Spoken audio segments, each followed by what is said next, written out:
simply can't understand why you resist so. Why do you keep still alive? How revolting. Let's fix that, shall we? Why do you keep going?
Greetings to you, strange soul.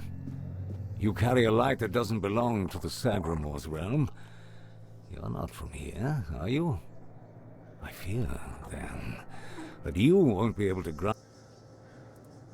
Scroll. Indeed. I recall seeing druidic sages arriving at the court. I also witnessed powerful acts of magic, but you must forgive me. I cannot provide you with a more that. It may be my only solace in this vale of tears. The fungus helps me keep my senses, but I feel the footsteps of the soul. Yes, and in a way. And perhaps if we apparently, everything that was meant to be born here was supposed to, instead, became an endless wandering in the abyss.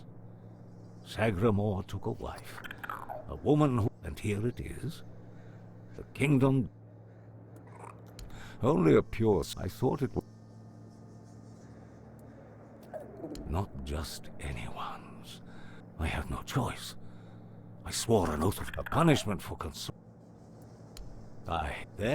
and besides, I swore to... Next, I'll twist... I was stupid. May goodness...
Ah, a new guest in our court. Welcome, stranger, to the humble halls of King Sagremore's castle. Are you here to seek an audience with the king and queen? Many are eager to see them, though most are the old regulars. I'm sure their highnesses will be pleased to see a new face. We haven't had many guests of late. Oh, no need to trouble yourself with me, my lord. I am but a simple custodian, though if I had performed my duty... Oh, I'm sure they will. But you might... And, before you ask, no, there's no way to speed it up. King Sagremore is very particular about treating all his subjects equally. Unless you're aiming to become the court jester, there's not much I can do to help. Though, now that I think about it, perhaps if the Queen's sisters put in a good word for you, you might just get to the front of the line.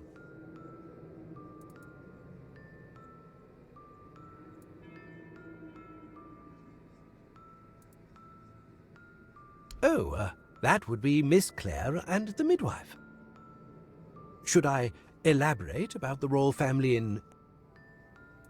She's the youngest of the sisters. She used to be so sweet and innocent. But now, I don't know much more than that. Talking to Miss Clare is rather, difficult.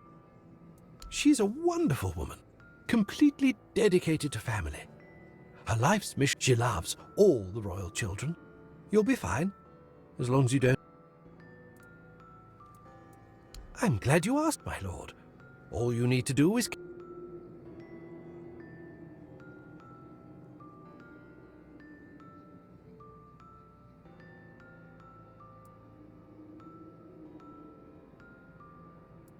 Yes, exactly. It's no big... That's just how it is for me. And with magic, if I died forever, I wouldn't be able to... That's...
Pause.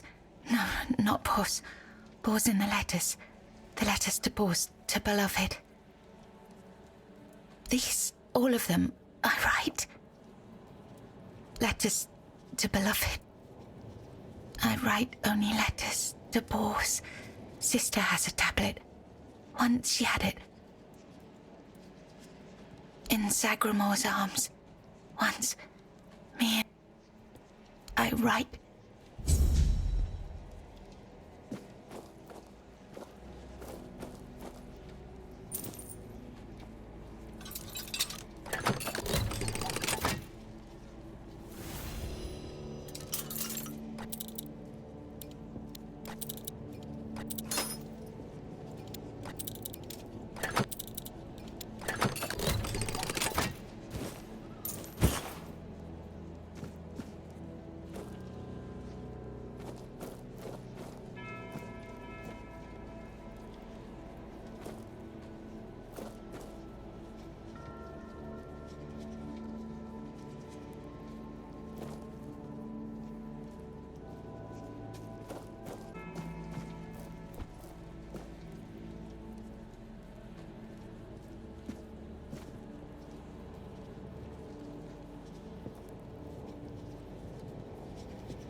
Once upon a time, there lived a young maiden named Claire.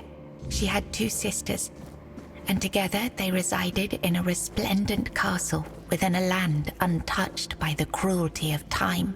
Named Claire, she had 2 sisters, and together they resided in a resplendent castle within a land untouched by the cruelty of time. In this unchanging realm, there was neither the sorrow of endings nor the joy of beginnings.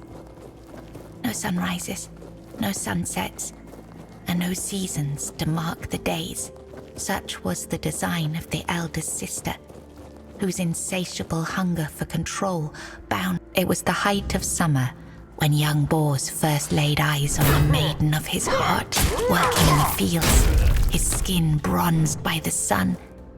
He paused as the sound of hooves drew near. A lone maiden approached, her hair shimmering like spun gold, her cheeks rosy and her waist snugly drawn into a spring green corset. While the other peasants bowed their heads, Bors stared unabashedly. Sensing his gaze, the maiden turned sharply, startling her steed. The horse reared and she tumbled from the saddle, straight into Bors's waiting arms. Their eyes met, and in that instant, the maiden felt herself lost.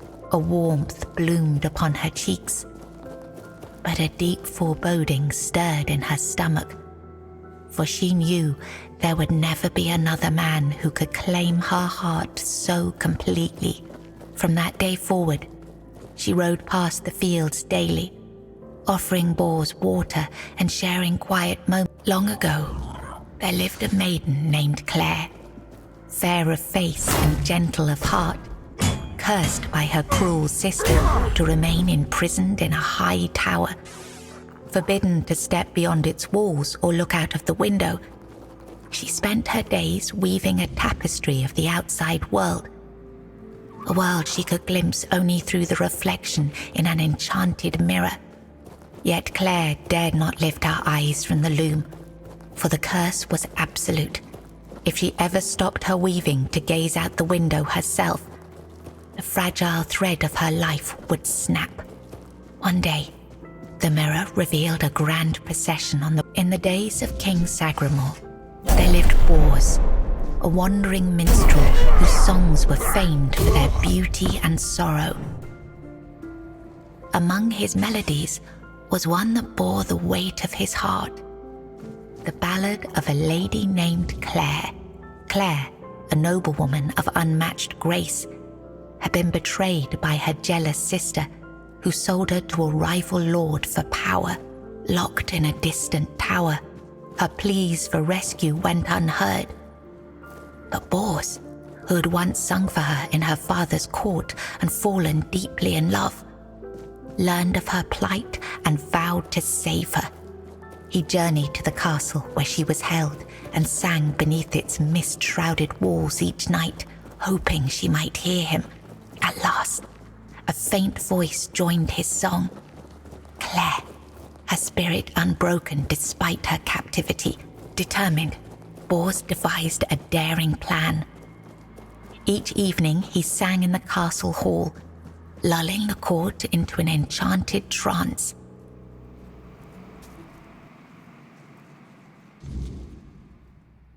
When the moment was right, he slipped away to free Claire. Together they fled through shadowed halls, hearts pounding with hope. But as they reached the forest edge, disaster struck. The alarm was raised, and the guards gave chase.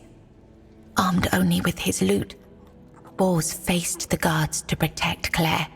In the struggle, he was struck down, his body falling beside his broken lute. Claire was dragged back to the castle, her heart forever bound to the minstrel who had died for her.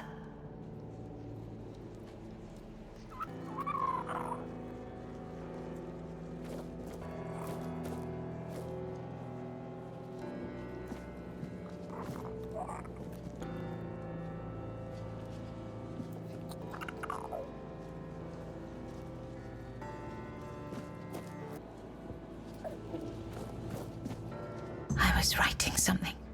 Something important. Do you know what it was?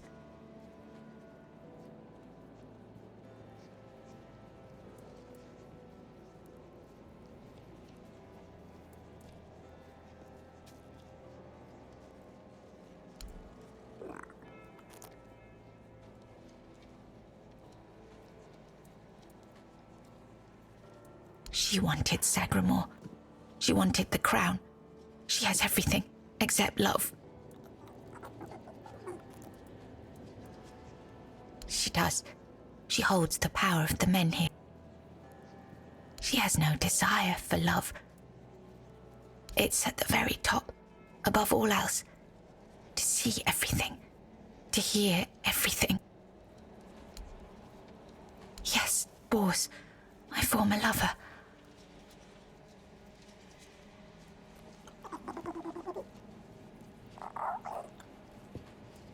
Really? Perhaps I longed for my own Sagremore. I craved love, true love. A beloved, not a dog. My dearest Bors, I'm sorry. Here, you've read these notes on... Strange. No. Enough. She sees all, hears all. Her arms are...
Who goes there?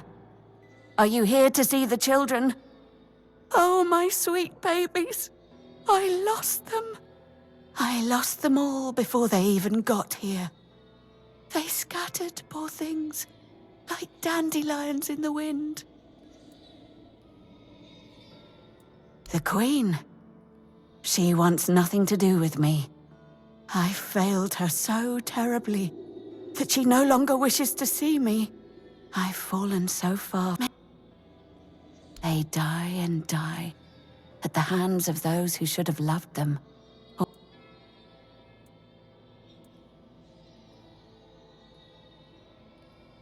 They are here because I wished for them so dead. I hoped my sister would be happy. But you cannot force something that was never meant to be. Yet I tried and tried and tried.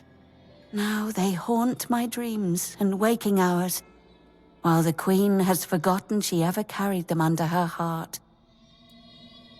No, no, I swear they are here. They are all here. Our little princes and princesses. They never were, and never will be. Yet they give me no rest. Last night, I dreamt of our brave Wieland pierced by 100 arrows. 2 nights before, he was swallowed by the water. He never left his mother's womb, yet he calls to me always. So I write. Really, I need them if I could... Let me think. Renaud, the Crown Prince, loved to stand on the balcony, gazing down at the gardens. Little Noah, covered in blood. His mother would wash him again and again. Oh, and Hugo.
He's gone.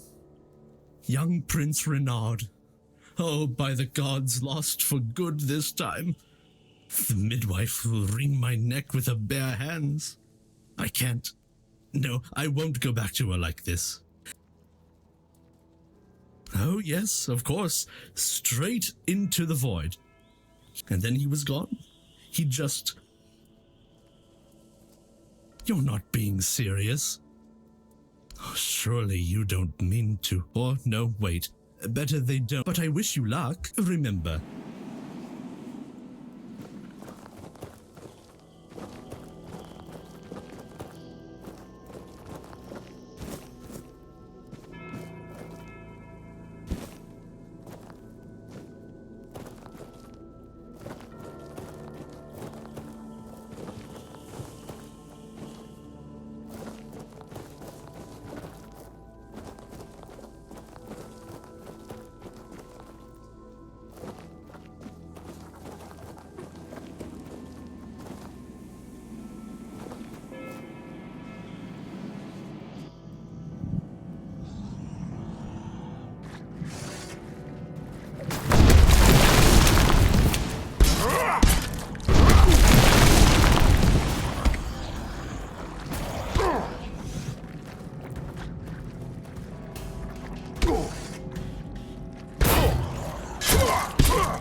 Did the midwife send you?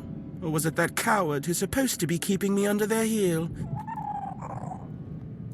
The firstborn of the king and queen, a proper little princeling, almost grown, though life has never tested me thanks to the comfort I was raised in, which is why I'm full of whims, why I think only of trivialities, why I'm just a gilded youth, unable to appreciate what I have. I won't bother listing every one of my vices.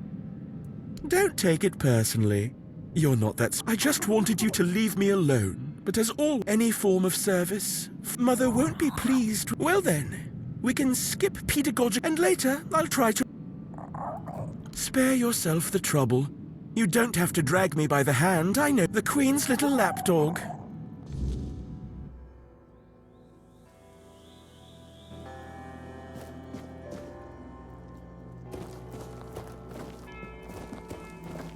You've found the young master. Joy, here, take...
did you kill me? I didn't want to. I didn't want to be like that. Mum, she used to call me Little Fish sometimes, when she was in a good mood. But when she wasn't, she'd call me Bastard, Misfortune, or Mistake. Once, during a bath, I cried that the water was too hot. So she pushed me fully underwater and held me there until I learned. After that, the water was always cold. Father is the king, and usually just sits on the throne. Mum always said he was busy, but he just sits there. Mama is the most important one. She controls everything. Everything rests on her shoulder.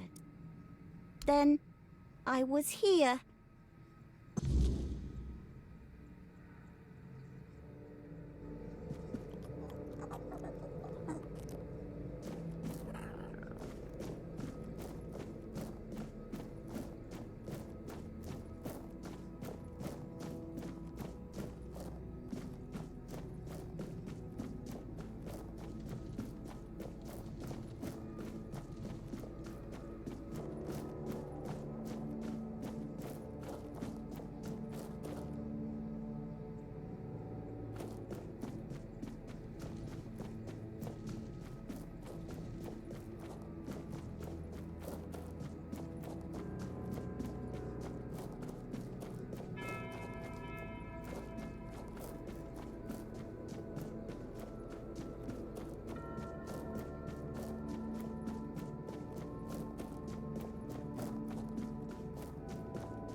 They are here.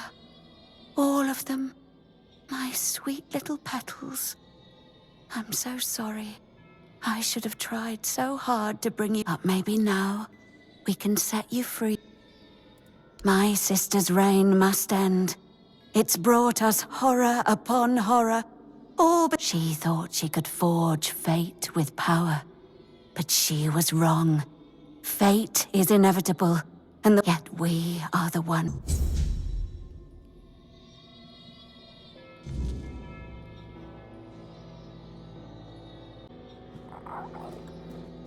Hello again, my lord. Are you ready for your audience with the king and queen?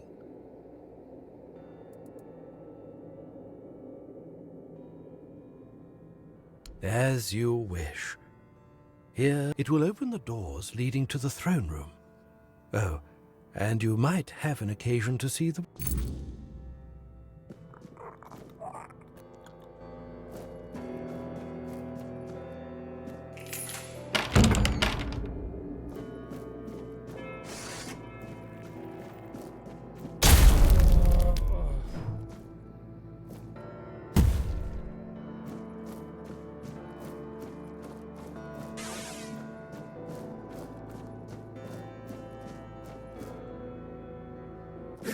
Change.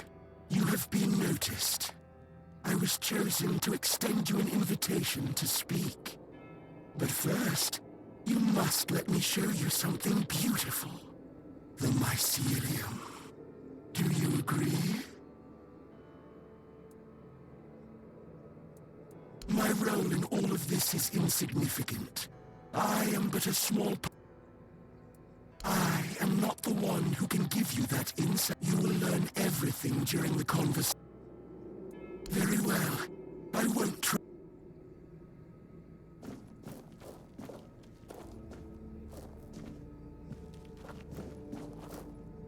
Go. Don't you... Go. Don't you...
humiliated your queen so cruelly? Why did you refuse to simply bow? You could have served me for eternity. Wouldn't that have been beautiful?